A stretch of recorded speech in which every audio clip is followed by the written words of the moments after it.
Okay, hello everyone. Rabbi Abe here. I'm very excited about this video because I'm going to reveal to you 4 steps to increase your wealth and abundance.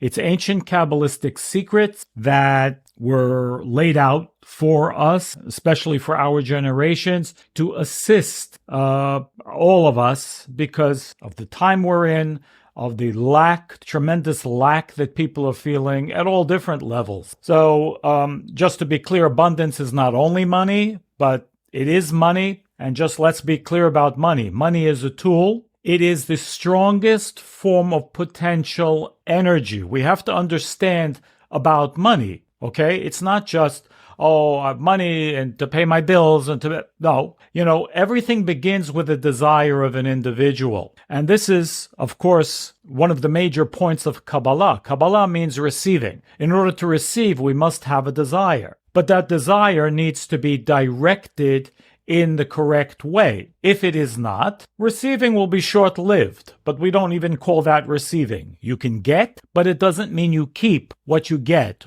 or that it becomes a sustainable thing in your life. So, okay, before we go into all those points, so let's understand. The creator force, or what we might call God, is an endless force of abundance and giving. But the only question is, if that's true, then how come we're not always receiving it in the ways that we need? Okay, so we know each one of us has our particular work in this life, and that's what the teachings of Kabbalah is explain how, we can use the tools that we were given in our life. Every soul is different, and how we can make the most and create the most fulfillment for ourselves, for our families, for others, for our environment, etc. But the purpose here is to focus on the aspect of abundance and sustenance, especially in the form of money. So again, what is money? Money is an exchange of desire. Think about it. It's potential energy that we want, because ask 10 people what they want from money. They'll tell you 10 different things. One person wants their basic needs. Another person wants peace of mind, to have enough in the bank. Another person wants security, maybe similar idea. Another person wants to feel freedom, that they can do whatever they want to do whenever they want to do it. Another person may want status, cares what others think about me, that I'll have enough that you'll think that I'm a certain way. Another person might want ability. In other words, I can buy whatever I want when I want it. And so status, freedom, security. Ask yourself, what is it that you want from money? Again, there's 10 or 20 different things. So money is not something to itself. It's a piece of paper, let's say, and the value of the paper, the value of a $1 bill and a $100 bill are the same. Whatever it is, probably a few cents. What gives it the value? Is it the zeros, or is it the consciousness behind the money? It's the aspect of the desire that's behind the money is what gives it force power. That's why you'll feel differently. If someone gives you a $1 bill, look at it. How much do you feel? Maybe not much for most people. But now a $100 bill, even though, today maybe it's worth a lot less than it used to be. But look at how you feel when you look at the $100, crisp, brand new, crisp $100 bill. Don't you feel a little different? Doesn't it awaken some other kind of emotion? For sure it does. What's the emotion? Even if it's more subconscious, it's awakening the desire, more desire. Imagine someone gives you now a stack of $100 bills. Now you really feel differently. It's awakening the potential of your desire, and conscious or unconscious thoughts of what could I do with this? What would this mean to me? How would this make a difference in my life? All of the above or whatever. But it awakens desire, clearly. So now we have a little more of an understanding of money, that what money actually is a tool of desire. Fulfilling potential desires. Now, those desires can be good or bad. Therefore, money is not good or evil, contrary to popular belief. You know, the expression, money is the root of all evil. But some people say, which is probably more correct, the love of money is the root of all evil. And I'm not sure I agree with that totally either. You can love it for what it can do. If it can do if it can do good things, it can help people. It can save people if it's used properly. So you can love to do that, and ergo love the money, the tool that allows you to help other people. And then so that's not, but as an instrument to itself alone, then it would be true, the love of money. Meaning, when the desire is not in the right place, then money becomes tool to fuel negativity. It's just the force. It's a potential force. Is electricity good or bad? You don't call the electricity bad if it's running an electric chair that, God forbid, is going to kill somebody. No, you don't call it evil. Its use might be negative, but it by and within itself is just a potential force to be revealed according to the user. So that's important. So we, as users of money, have power. We have the power to direct the consciousness of our money, so to speak. Now that's an important factor in creating more abundance. And I'm going to shortly get into why that is and how that really functions. Because we may work, we may be in business, and we get paid. So again, the money, what is money now? It becomes an exchange. You put energy in. What did you get? Money came out. Okay? They pay you. You earn. Wonderful. It's a great thing. So where is your money coming from? Your boss, right? Your company. Or your clients if you're in business, right? Wrong. This is the first major mistake that we make that can block abundance or limit its flow. Limit the flow. We don't want the limited flow. We want an unlimited flow, okay? If that's possible. We want to remove the limitations of the abundance that comes into our life. So what do I mean? Where'd the money come from? Didn't come from your company, your clients? No. It didn't come from your boss or the people you work for? No. Where does it come from? Where does your money really come from?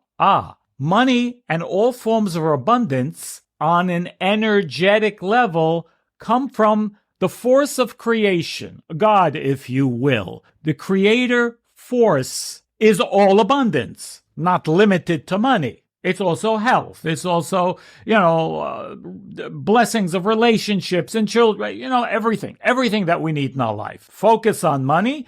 Money is first energetic before it comes revealed into our life. How many ways are there of making money? Can you say? Do you make money only? Is it possible only for you to make money in your job or business? No. Think about it. You may have made an investment, or you never thought of making an investment, and an idea comes into your head, I think I should invest in stock or crypto or pork bellies, whatever. Whatever you happen to see. Why do you see it? Why do you hear about it? Why does someone tell you about a great thing that they just did? And you should do it too. How does that all function? It's all a function of energy. So while you will make an investment that will pan out, or maybe not, or not at all and miss it, or make a bad investment and lose money, okay? Think about that for a second. Or another angle, what doesn't it happen sometimes that you see something, you see an ad online and you see it's 40% off. Are you making money right now? Yes, you are.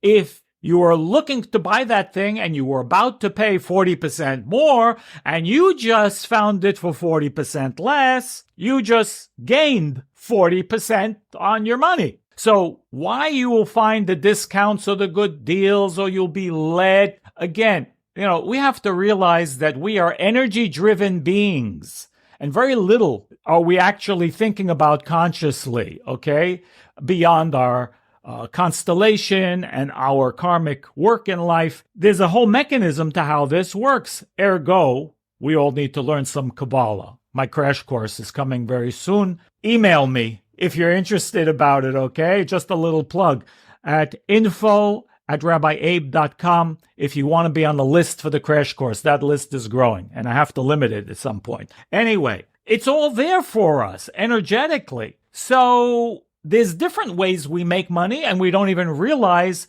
that we may be making or saving. So it's not only directly as a result of I work for a living or I'm in business for a living. No. Okay. Now, how do we increase those aspects of making money as well? And how do we remove the limitation? Because again, we think, well, I'm limited to this work. How much more money can I make? I get X amount of dollars a week. If you're in business, okay, you can do things maybe to increase your business, but generally, you don't really do things to increase your job. You have to wait for the raise to come and so on and so forth. But you're getting a fixed income. How can that increase? I'm going to explain that right now. Consciousness is really behind everything. What we desire, how our thoughts are directed is really everything. Because again, let's make it clear. The creator or God force is not, again, sitting on the throne and deciding, you I like, you I don't like, you I'll give more money to, and you I don't like so much, and you didn't act well with your grandmother, so, no, less money for you. Well, while we certainly can create blockages, okay, and that's maybe the point, or we can remove blockages. So how it works in essence is the force of the creator is not judging each one of us in that sense. Yes, there are forces of judgment, but we need to know how that works. But just understanding the principle of the creator, it's an endless force of giving with no calculation whatsoever. So it's not figuring out, you're a good guy, you're a bad guy. No, bad people also have lots of money, very often more than good people, isn't it so? So that's not the criteria. But for the good people, in our world, and I hope I'm talking to the good people of the world, this is an endless force. The creative force is an endless force. Our job is to learn how not to limit it. So how do you become more open to an endless force? Well, I'll tell you this right now, because the Bible is a code and, we don't understand the code, and therefore the Zohar and the teachings of Kabbalah decodify it for us. We limit our sustenance. One of the primary ways is because we're into idol worship. Yes, that's right. We're into idol worship. Let me explain. Don't jump. If you're working on your job, and I asked you, like I asked you in the beginning, where's the money coming from? And you said, my boss, my company, my job. Wrong.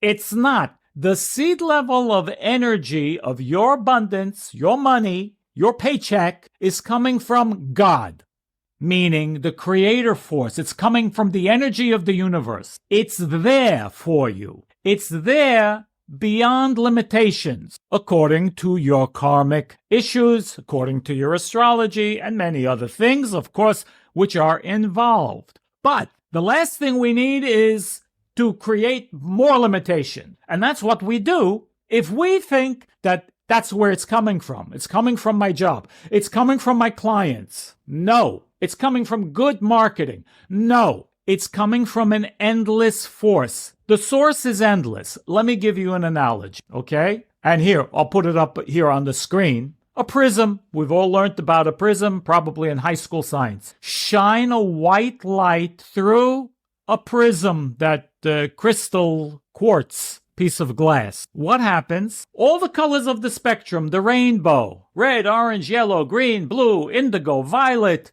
all come out the other side. Put white light in, and out comes all the colors of the spectrum. Wow, what a miracle. So I have a question for you. Is it white light, or is it red, or yellow, or green, or blue?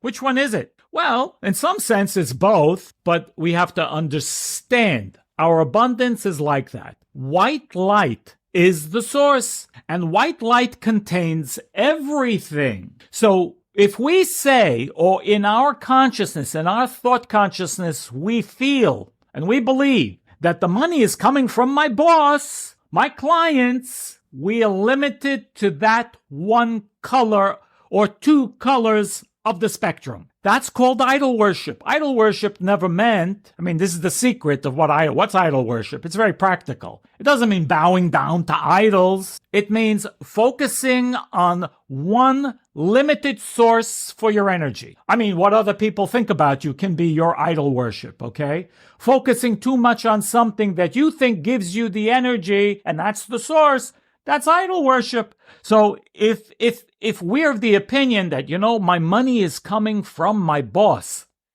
it's kind of an idol worship. You focused and you limited the source of your abundance. How do you get out? Can you deal with this? Very easily. So step number 1, get out of your idol worship. Means, with the other tools that I'm going to give you shortly, certain names and the angel that connects to sustenance, expand your view, go out of the idol, go out of the focus and focus on the source of the abundance, the white light, the source, the creator force. I don't have to give it a name, but we understand. You have to understand. No, I want to connect to the unlimited source of where my energy is coming from. And yes, it's coming through from, this is the vehicle. Yes, from my work, from my employees, from my clients, from my boss. Yes, but it's merely a channel. And in this way, I don't limit opportunities. Someone wants to offer me more work, part-time work, something that I can do and easily earn more money. Again, find more deals, find more discounts that will come to me. Have more ideas and more creativity. Where does this come from? This comes from not limiting the source of your abundance. When you expand the consciousness in this way, you open yourself up for all the possibilities, okay?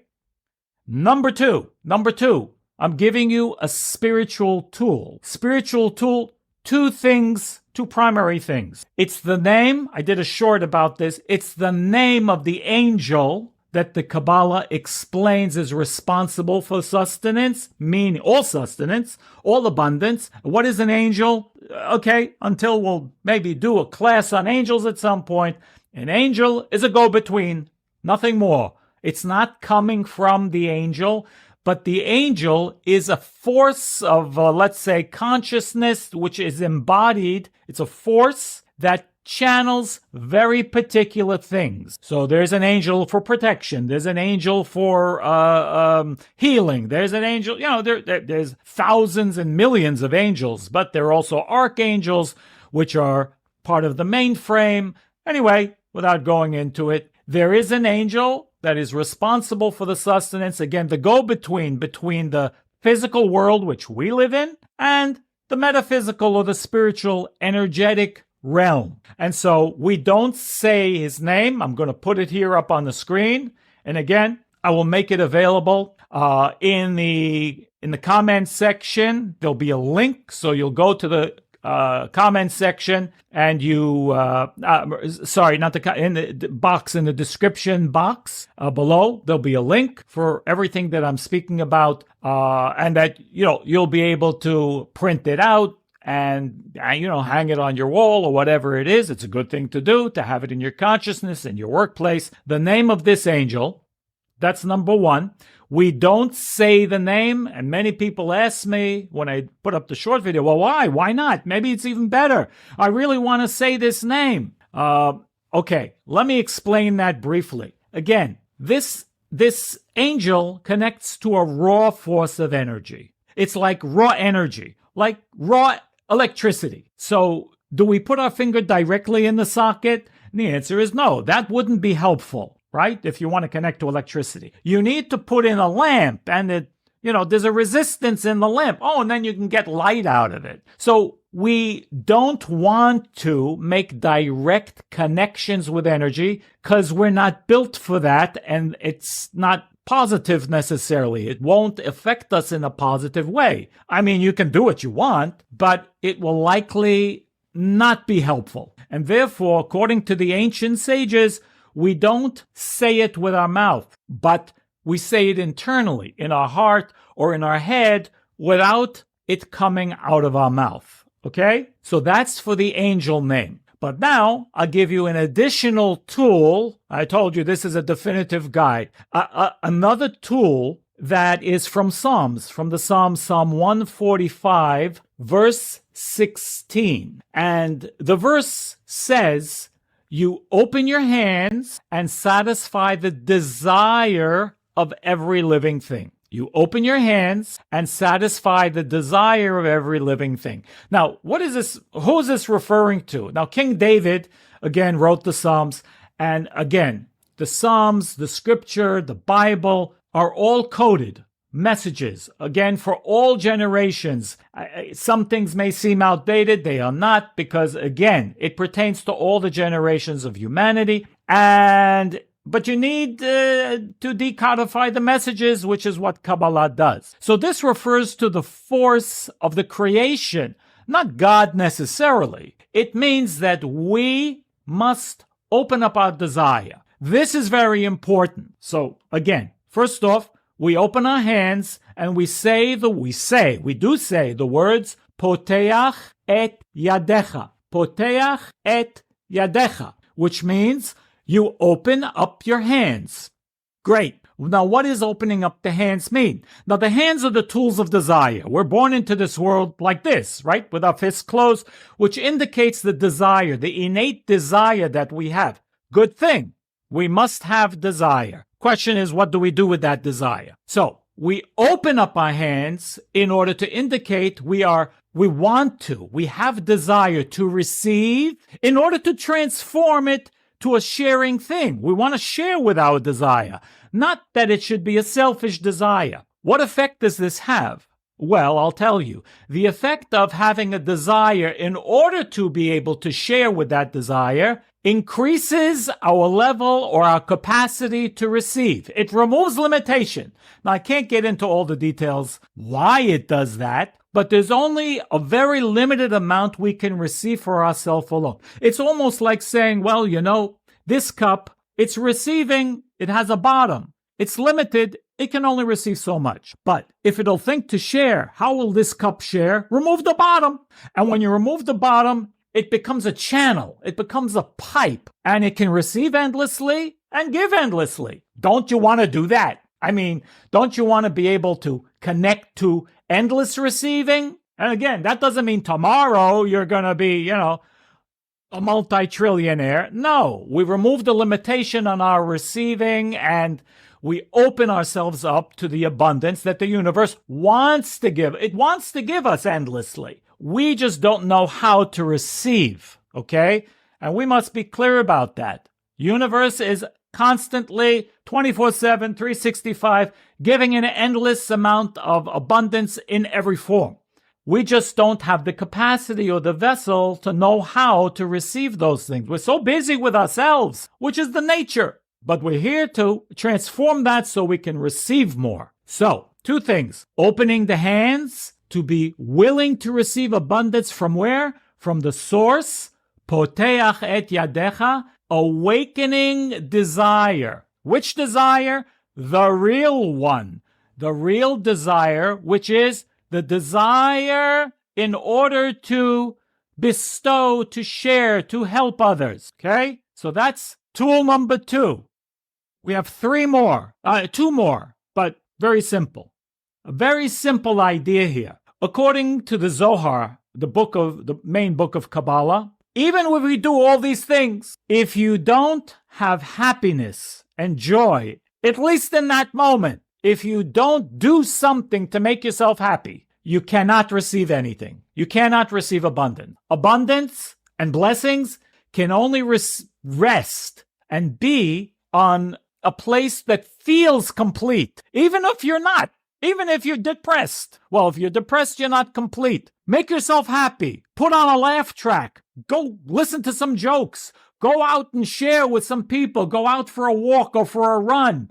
If you're feeling down, say hello to 10 people. You're going to feel differently. You have to awaken that light within you of happiness. You have to be happy. It says there's an angel who cuts our portion when we're happy. The portion of your abundance. The more happy you are, the more happy You make yourself. I mean, happy is not an easy thing. Don't think it just comes by nature. You got to jack yourself up, right? You got to do things. And the more you share, the happier you get. So happiness is key here, a key tool and a very important tool to draw down all the blessings that we want, okay? Third point is happiness. Number 4, and final point, number 4, not last but certainly not least, how to continue blessings to flow. We call it tithing. Now, the Bible is very clear. I could go on to, do another hour of, how this is operating, but there's something called tithing. It says clearly, directly from the cosmic code of the Bible, 1/10 you shall tithe. Aser ta'aser. 1/10 you shall tithe from all of your, your crops and your abundance, whatever it is that your crops. We don't have crops maybe, but it means the money that you make. It's the benefit, the exchange of your efforts, whether it's in your crops or in the money that you receive in exchange for your effort and work. 10 cents from $1, we are supposed to give away. Okay? Give away to something which is completely outside, not my family, not to help bring more positivity in the world, more light in the world, or to help others in whichever way. Okay? Different levels of giving. This is not the place for this, for that discussion. Charity. Do charity. How much? 10 cents from $1. Now, 10 cents from $1 doesn't seem like much. If I asked anybody, are you willing, if you want to create more abundance and keep the cycle going, keep the pipe open, would you be willing to give 10 cents from every dollar you make? Who wouldn't say no? But, $100 is already $10. I don't know. $100 from $1,000. 10,000 is $1,000. Look how it adds up. It does add up. And then you begin to think, oh my God, it's still 10 cents from $1. I mean, we're crazy, right? But now we begin to think twice because our selfish, that selfish desire kicks in and says, but I need it.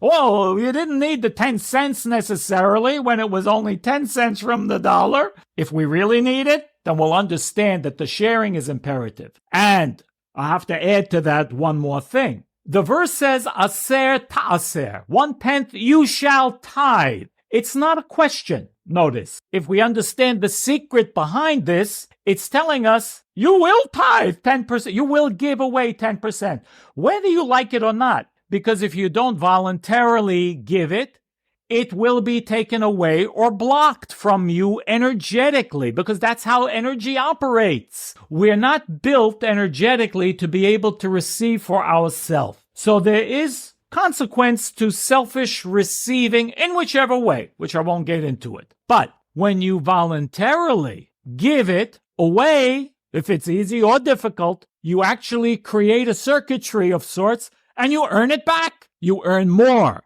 In fact, in the prophets, it says the one thing you can test, we shouldn't test God, right? But in the tithing, it says you absolutely can. And that you should test God in the tithe and see if I don't open the storehouse, the treasury for you of abundance. So when you willingly and even eagerly, I'm so excited. When it comes to tithing, I'm so excited that I can give this 10%. Why? It should be like a hot potato, this 10%, because you can never own it. You can never own it. That's a cosmic rule. We can never own 10% of whatever it is that we have. So you will give it away. That's what the verse is telling us in a coded way. But if you do give it away voluntarily, not only it's not taken away, you earn back from it not only the 10%, but you increase your level of abundance. It's one of the tools to help us increase our abundance. And that's what I have for you guys. Remember, I have in the YouTube description box, I will put the link to get or to download these tools, the name of the angel and the poteach et yadecha, the open the hands idea, with brief instructions to remind you how to do this. Again, these things are key if they're done with consciousness. You direct your You direct your consciousness. You remember where the source is. You understand it's not this, it's that. I want to connect directly to the source of where my abundance comes from. I assure you. And again, it's not a time thing. You may have to do it. Get into the habit of doing it, and you will see new things open up for you. New channels of sustenance and abundance open up in your life. All the best, guys. Many blessings, and I'll see you very soon on the next video. All the best.